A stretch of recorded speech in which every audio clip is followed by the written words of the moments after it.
Good morning students, कैसे हो आप सब।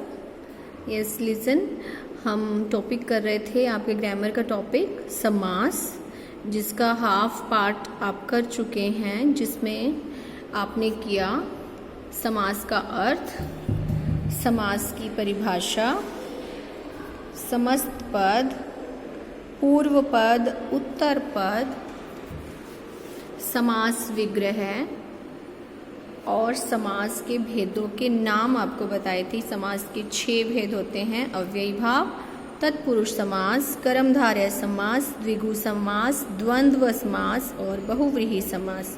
और एक्सप्लेन हो चुके हैं आपके अव्ययी भाव समास और तत्पुरुष समास। ओके, तत्पुरुष समास के कितने भेद होते हैं? 6 भेद होते हैं: कर्म तत्पुरुष, करण तत्पुरुष, संप्रदान तत्पुरुष, अपादान तत्पुरुष, संबंध तत्पुरुष, अधिकरण तत्पुरुष। इसके अलावा बेटा समास का, तत्पुरुष समास का एक और भेद माना जाता है, जो अलग से ही भेद है, इनके साथ नहीं होता वो, और वो होता है नन तत्पुरुष। नन, ना, नाम से स्पष्ट है। जिस समास में पहला पद निषेधवाचक हो, जिस समास में पहला पद निषेधवाचक हो या निषेधात्मक हो, उसे नन तत्पुरुष कहते हैं। जैसे अनादर, न, आदर, अभी आदर के आगे अन उपसर्ग जुड़ा हुआ है। अन्याय, इसमें अ जुड़ा हुआ है, न्याय का अपोजिट अन्याय, यानी न्याय का न होना। नास्तिक, न आस्तिक। नीरस, न रस, जिसमें रस ना हो। नास्तिक, जो ईश्वर में विश्वास न रखता हो। न आस्तिक, आस्तिक होता है विश्वास रखने वाला, नास्तिक ना रखने वाला। अनुपस्थित, न उपस्थित, न उपस्थित। अन उपस्थित, न उपस्थित। ओके बेटा, ये भी तत्पुरुष समास का एक भेद माना जाता है। आगे आता है आपका कर्मधारय समास। कर्मधारय समास क्या होता है? जिस समास में दोनों पदों में विशेषण विशेष्य या उपमान उपमेय का संबंध हो, वहाँ कर्मधारय समास होता है। अब इसमें जो पूर्व पद होता है वो या तो विशेषण होता है या उपमान होता है, और उत्तर पद जो होता है या तो विशेष्य होता है या उपमेय होता है। मतलब अगर पूर्व पद विशेषण है तो उत्तर पद विशेष्य होगा, पूर्व पद उपमान है तो उत्तर पद उपमेय होगा। उपमान उपमेय क्या होते हैं बेटा? आपने अलंकार में किए। उपमान होता है जो कोई दूर चीज़ है, जो चीज़ हमारे पास नहीं है, उससे कंपैरिजन करना नज़दीक वाली चीज़ का। उपमेय हमारे नज़दीक होती है, जैसे चांद सा सुंदर मुख हमने कहा, चंद्रमुख हमने कहा। चांद हमारे पास नहीं है, लेकिन हमने मुख की तुलना चांद से की, तो मुख जो है वो उपमेय हो गया, एंड चांद जो है वो उपमान हो गया। राइट, उपमान और उपमेय ये होते हैं। अब देखिए विशेषण और विशेष्य संबंध में कैसे आता है। जैसे पीताम्बर, पीला है जो अंबर। महादेव, महान है जो देव, देव की विशेषता महान। अंबर की विशेषता, अंबर होता है वस्त्र, वस्त्र की विशेषता पीला। नील गगन, नीला गगन या नीला है जो गगन, गगन की विशेषता कि वो नीला है। उपमान और उपमेय का संबंध कैसे होता है? मैंने बताया ना कि अलग चीज का वर्णन होता है। देह लता, देह रूपी लता, लता को देह बोला गया है या देह को लता बोला गया। कमल नयन, कमल के समान नयन। वचनामृत, वचन रूपी अमृत, अमृत को, वचन को अमृत बोला गया है। विग्रह करने पर, जब हम इनका विग्रह करते हैं, जैसे इनका हमने यहाँ विग्रह किया, तो हमारे पास क्या क्या शब्द आते हैं? रूपी, के समान या है जो।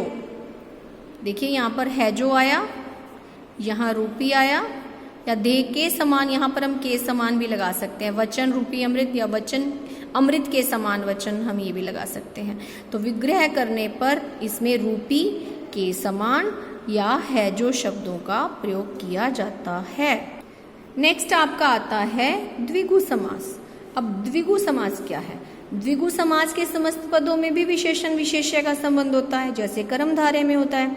लेकिन इसमें पूर्व पद संख्यावाची विशेषण होता है और समस्त पद जो है एक समूह का बोध कराते हैं, एक ग्रुप का बोध कराते हैं। जैसे त्रिवेणी, 3 वेणियों का समूह। वेणी होती है नदी, जहाँ 3 नदियाँ मिल रही हैं ना, उनका समूह होता है, तो उस समूह को त्रिवेणी कहा जाता है। पंचवटी, 5 वटियों का समूह। सतसई, 702 का समूह। सप्तऋषि, 7 ऋषियों का समूह। चौपाई, 4 पदों का समूह। राइट? तो इस तरह से जहाँ पहला शब्द जो है वो हमारा संख्यावाचक विशेषण होता है और जो संपूर्ण समस्त पद बनता है वो एक समूह का बोध कराता है। क्लियर? नेक्स्ट हमारा आता है द्वंद्व समास। द्वंद्व क्या है? द्वंद्व, देखिए द्वंद्व क्या होता है? आपस में जुड़ना, भिड़ना। और यहाँ क्या है? द्वंद्व समास के समस्त पद के दोनों ही खंड, दोनों ही पद एक समान स्तर के होते हैं, दोनों पद प्रधान होते हैं और इसमें और, या, अथवा योगजक का लोप हो जाता है, वहाँ द्वंद्व समास कहते हैं। जब हमें समस्त पद मिलते हैं ना तो उसमें बेटा हाइफन का प्रयोग होता है अधिकतर। अगर ना हो तो भी कई बार ऐसा होता है तो उसमें संधि की हुई होती है, ज़्यादातर उसमें हाइफन का प्रयोग होता है। और जब हम विग्रह करते हैं तो किस किस शब्द का प्रयोग आता है? और, या, अथवा, इन तीनों में से एक शब्द आ जाता है और जब हम इनका समस्त पद बनाते हैं तो इनका लोप हो जाता है। एग्जाम्पल देखिए, सीता राम, सीता और राम। माता पिता, माता और पिता। गंगा जमुना, गंगा और जमुना। राधा कृष्ण, राधा और कृष्ण। 3 4, 3 या 4। तो ये था आपका द्वंद्व समास। नेक्स्ट आपका आता है बहुव्रीहि समास। बहुव्रीहि या इसको बहुब्रीहि भी बोलते हैं, बहुव्रीहि भी बोलते हैं, जिस समास में न तो पूर्व पद प्रधान होता है न ही उत्तर पद प्रधान होता है। पूर्व पद और उत्तर पद जो आपको बताए थे कि समस्त पद के 2 पद होते हैं, पूर्व पद और उत्तर पद। हर समास में कोई ना कोई पद प्रधान होता है, या तो पूर्व पद होता है या उत्तर पद होता है। एक बहुव्रीहि समास ऐसा है जिसमें ना तो पूर्व पद प्रधान होता है ना ही उत्तर पद प्रधान होता है, बल्कि समस्त पद किसी अन्य पद का विशेषण होता है, उसे बहुव्रीहि समास कहते हैं। इसमें दोनों पद मिलकर किसी तीसरे पद की विशेषता को प्रकट करते हैं। अब जैसे नीलकंठ है, नील और कंठ ये 2 पद है ना, लेकिन ना तो इसका नीला है ना ही इसका कंठ है, दोनों में से कोई मेन नहीं है। नीलकंठ किसको कहा जाता है? अगर हम नीलकंठ नाम लें तो हमारे सामने शिवजी नाम आता है। तो ऐसे कई चीज़ें हैं, ऐसे कई महत्वपूर्ण पर्सन हैं जो किसी एक विशेष नाम के लिए फेमस हो चुके हैं, तो वहाँ वो बहुव्रीहि समास का प्रयोग किया जाता है। जैसे नीलकंठ कोई नहीं होता, किसी का नीला कंठ नहीं होता, सिर्फ एक शिवजी हैं जिनका नीला कंठ है।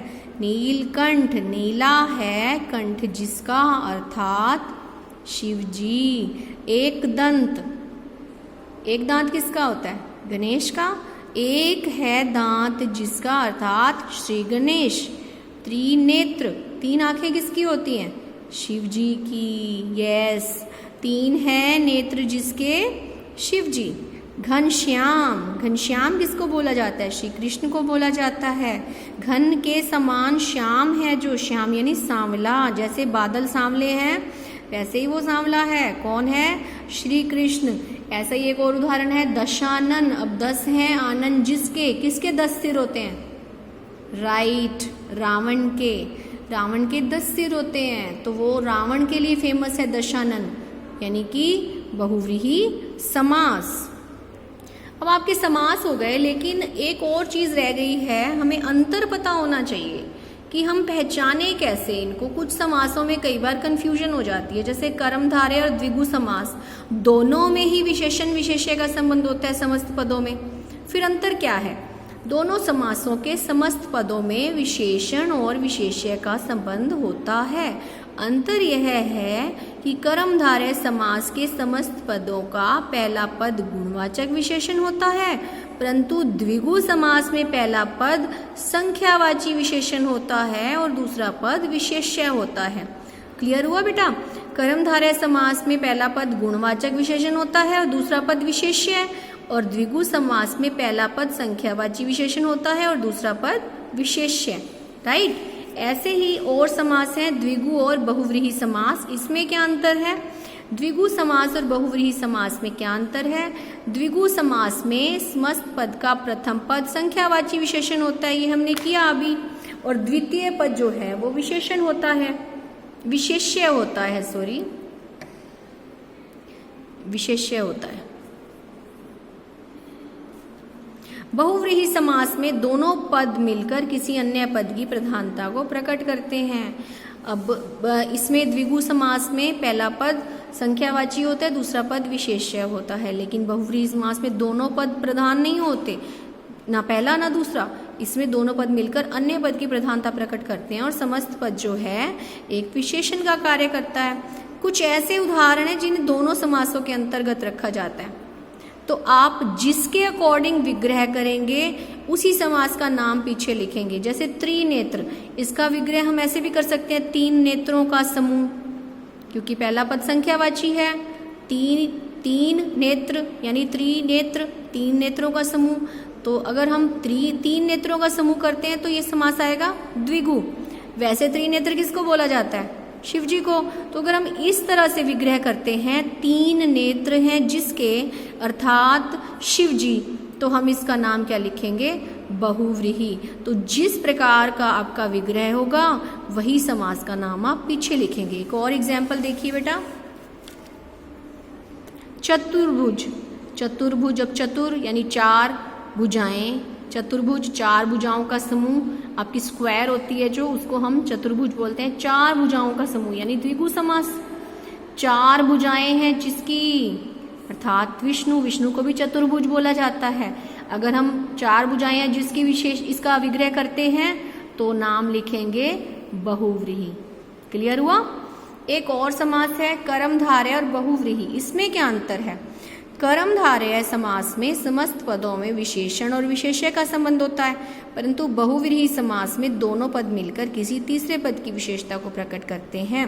कुछ ऐसे उदाहरण भी हैं जिन्हें दोनों के अंतर्गत रखा जा सकता है, जैसे नीलकंठ। अब यहाँ नीलकंठ यानी नीला है कंठ, या नीला कंठ, नीला है जो कंठ। अब कंठ की विशेषता नीला, अगर हम विशेषता बताते हैं कंठ की तो यहाँ आएगा कर्मधारय समास, यानी नीला है जो कंठ। अब नीलकंठ एक पर्टिकुलर शब्द भी है, किसको बुलाया जाता है? विशेषण भी है, क्रिया विशेषण। तो ये क्या है? शिव जी। नीला है कंठ जिसका, अर्थात शिव जी, ये लिखते हैं तो हम समास का नाम लिखेंगे बहुव्रीहि समास। जैसे पीताम्बर, पीला है जो अंबर, अगर ऐसे लिखेंगे तो कर्मधारय समास। पीले हैं अंबर या वस्त्र जिसके, अर्थात श्री कृष्ण। पीले वस्त्र किसको बोला जाता है? पीताम्बर, क्योंकि श्री कृष्ण पीले वस्त्र पहनते हैं, इसको इसलिए उनका एक नाम पीताम्बर भी है। तो अगर पीताम्बर नेम के लिए हम यूज करते हैं, पीले हैं अंबर जिसके या वस्त्र जिसके, तो हम लिखेंगे बहुव्रीहि समास। अगर हम पीला एक विशेषण के तौर पर लें, पीला है जो अंबर, तो हम विग्रह करेंगे कर्मधारय समास। ऐसे ही नीलांबर, नीले हैं वस्त्र जिसके, अर्थात शिव जी के नीले वस्त्र होते हैं, शिव जी को नीलांबर नाम से बोला जाता है। लेकिन अगर हम इसी तरह से करेंगे, नीला है जो अंबर, तो होगा कर्मधारय समास। ऐसे ही महादेव यानी महान है जो देव, तो बनेगा महान है जो देव, तो बनेगा कर्मधारय समास। और महान है जो देव अर्थात शिव जी, तो वो बनेगा बहुव्रीहि समास। क्लियर हुआ? अगर हम विशेषण विशेष्य को लेते हैं तो बनेगा कर्मधारय समास, लेकिन अगर हम संपूर्ण पद की विशेषता को बताते हैं, जो समस्त पद है संपूर्ण पद की विशेषता को बता रहा है, हम अर्थात करके अगर नेम बताते हैं तो वो बनेगा बहुव्रीहि समास। तो समास का टॉपिक आपका कंप्लीट हो गया। आई होप आपको समझ में आ गए होंगे समास, और अब आपको कोई डिफिकल्टी नहीं आएगी समास को सॉल्व करने में। तो आप जो भी रूल्स मैंने आपको बताए हैं उनको आप बार बार सुनेंगे, जहाँ से समझ में नहीं आता उसको रिपीट करके सुनेंगे, तो आपको अच्छे से समझ में आ जाएगा। ओके बेटा, थैंक्स।